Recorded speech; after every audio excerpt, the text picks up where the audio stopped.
Good morning, friends. Mark Holmes here with my buddy Cowboy Joe Boo, as well as Joe Bear in the house. And as always, I want to thank you guys for watching, commenting, subscribing, and being part of the Joe Boo Sports Report. Without you guys, this literally does not work. So let's get open for business here. And let's wake up the football guys. Wake up there this morning, guys. Man, it feels good to be back. I was only gone for one night, but just being away from my sports desk, starting my day off right here, it just does not feel right. So I'm glad to be back here as we get ready for the weekend. It is finally frickin' Friday, which means the day after tomorrow, our Dallas Cowboys will be taking on the Cleveland Doo-Doo Browns, and a game that we need to finally show up and get a victory, get a really good victory, because I'm tired of hearing people say you should be 0-3. Well, you know what your record says you are, and we are 1-2.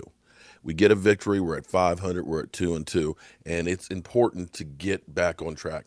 We've got the soft underbelly of our season right here coming up the next 5 weeks, and we need to take full advantage of this.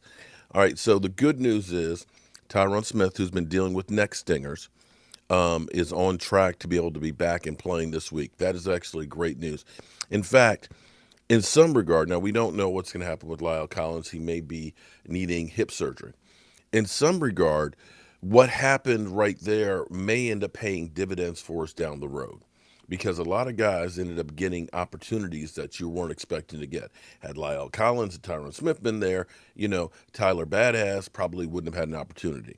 Steele probably wouldn't have had an opportunity. But now you've got a couple of guys that actually have some games under their belt that may be in a place to play. You also found out that Tyler Badass is a real good center, and that maybe Joe Looney's actually better at guard. Because, see, what you ultimately want to have on the field, regardless of who's out, you want to have the best five players on the field at the same time. But not every offensive lineman can shift from one spot to the other. It was great that Zach Martin could go out to tackle, in an emergency situation. But as Zach Martin says, I'm a guard. I want to be a guard. I'm not trying to be a tackle. So that's where you're looking. But if shit happens, and things always happen to the Dallas Cowboys, then you know that you're in a position to have a guy that can do that.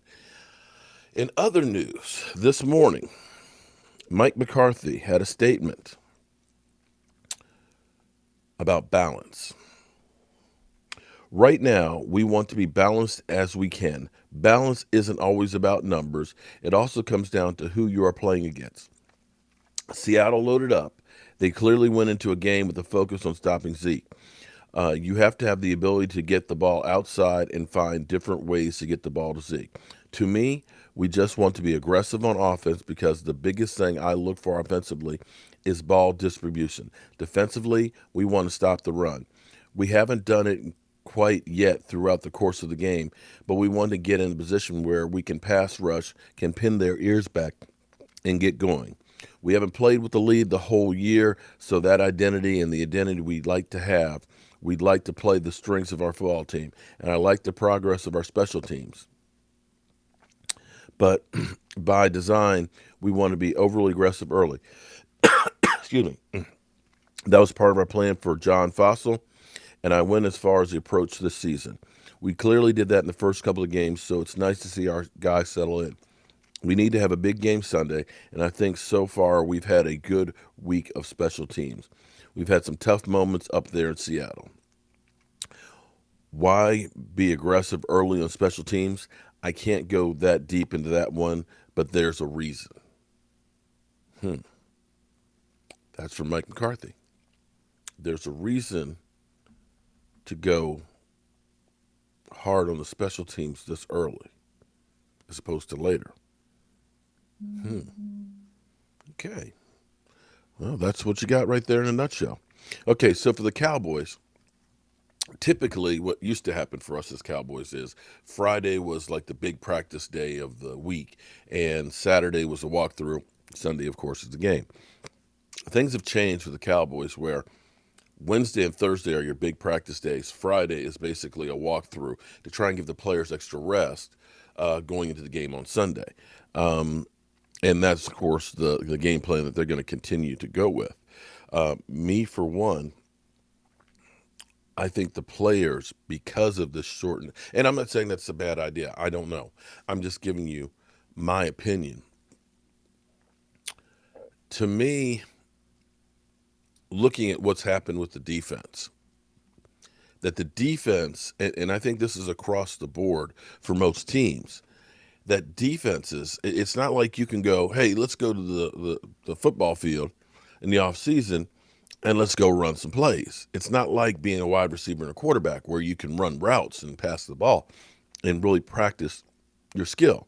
Because the only thing that's different on that is you got to, dodge some linemen, pass rushers come at you as a quarterback. Wide receiver, you're doing exactly what you do. You're running the route precise and you're catching the football.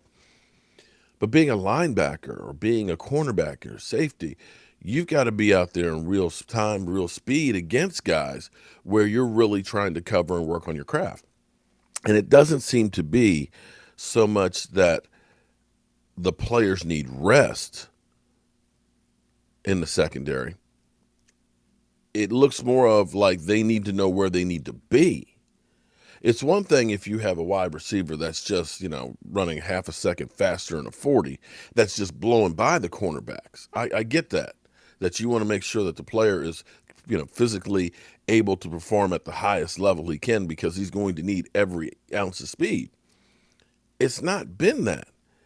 It's been guys that just seem confused as to whose assignment, where you'll see two guys in one zone and in the back end, there's no safety. To me, it would seem that you would need to do more work on where you are supposed to be. And it's one thing to walk through to say this is where you're supposed to be. It's another to actually go out there and actually physically perform it. You get muscle memory. Your body gets used to it. You become instinctual. And I think more than anything else, this is the biggest problem for the defense is there hasn't been enough time for these guys to get the instincts of how to play in this system, that they're a little lost. You could look at the flip side and say the offense seems better suited for the season because they didn't change a lot of things on the offense. They kept basically the same offense together. The same guys were there. So it's easier for them to get on a roll early because we are familiar. We got muscle memory. I know where Coop's going to be when I, have him go over here, with the exception of CeeDee Lamb. But CD is such a phenomenal athlete. You easily get into a groove with him. The defense, on the other hand, just hasn't had that time. And to me, it seems like the more practice you can put with those guys, the better. But again, I'm not the head coach of the Dallas Cowboys, the head coach of anybody. I am a Monday morning quarterback on the outside looking in. But things could be worse. I'm still trying to understand how it was that the Jet team with Adam Gase beat us last year. That team, oh my God. I flash back and forth on the game and stuff. I didn't see the final drive where they had multiple penalties that literally killed any chance that they had of getting it. And of course, the headlines are this morning that Adam Gase won't get fired. Well, we survived the Jason Garrett era. Yeah, we survived the Jason Garrett era. I think we'll be okay with Mike McCarthy. I think we just need to slow our roll down a bit and understand that 2020 is a crazy mother humping year. And it's not like any other year.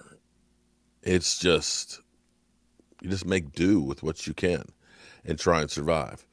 It's going to get rough as far as the season goes with all the injuries and everything else.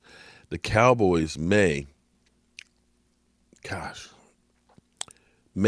be in a better position because you look at the players that we have on injured reserve that will be coming back to us. We're going to get an influx of players. We've been fortunate for the most part, with the exception of Everson Griffin and Blake Jarwin, that we haven't lost guys for the whole year.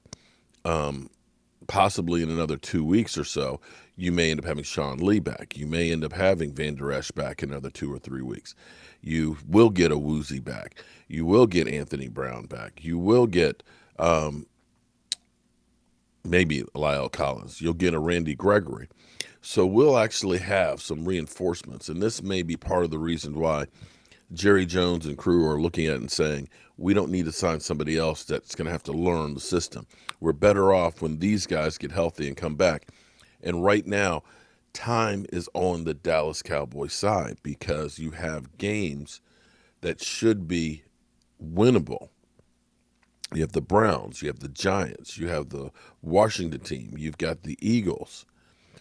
These next few weeks, if you can get by and let those other guys get healthy, that last half of the season, you may be in a better position to take on other teams. But that's just my opinion. All right, y'all.